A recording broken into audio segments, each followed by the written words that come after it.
نحوه موازی بستن تجهیزات روی دزدگیر ماژولار. آقا ما یه دزدگیر ماژولار داریم، میخوایم یه سری تجهیزات رو موازی کنیم. موازی چه زمانی اتفاق میفته؟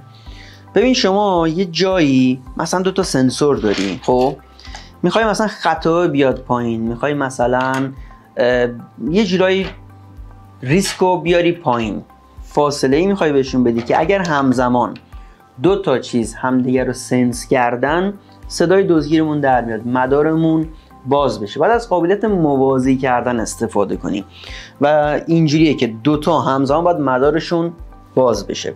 توی سیستم تقسیم ماژولار چجوری باید این سنسورها رو موازی کنیم؟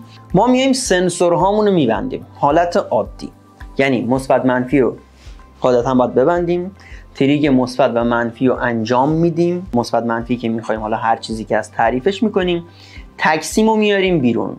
اون تقسیم رو که داریم میاریم بیرون روی زون دوم هم این کارو میکنیم. این تقسیم ها رو جفت و همزمان میبریم روی مدار زون دزدگیرمون، به این صورته که اگر 2 تا همزمان تحریک بشن مدارمون باز میشه، صدا دزدگیرمون در میاد. تو تصویری که دارید میبینید خیلی ساده، یعنی 2 تا سنسور رو تقسیماشو میبریم به صورت موازی روی دزدگیرمون استفاده می‌کنیم. این قابلیت موازی برای سنسورهای وزنی توی فضای مثلا باز، تو فضای نیمه بسته یا یه جایی مثلا 2 تا بیم خطی رو میذاریم، میخوایم مثلا ارتفاع بیمه بیشتر بشه و میخوایم خطا کمتر شه و جفتشون همزمان با هم دیگه فعال بشن استفاده میشه.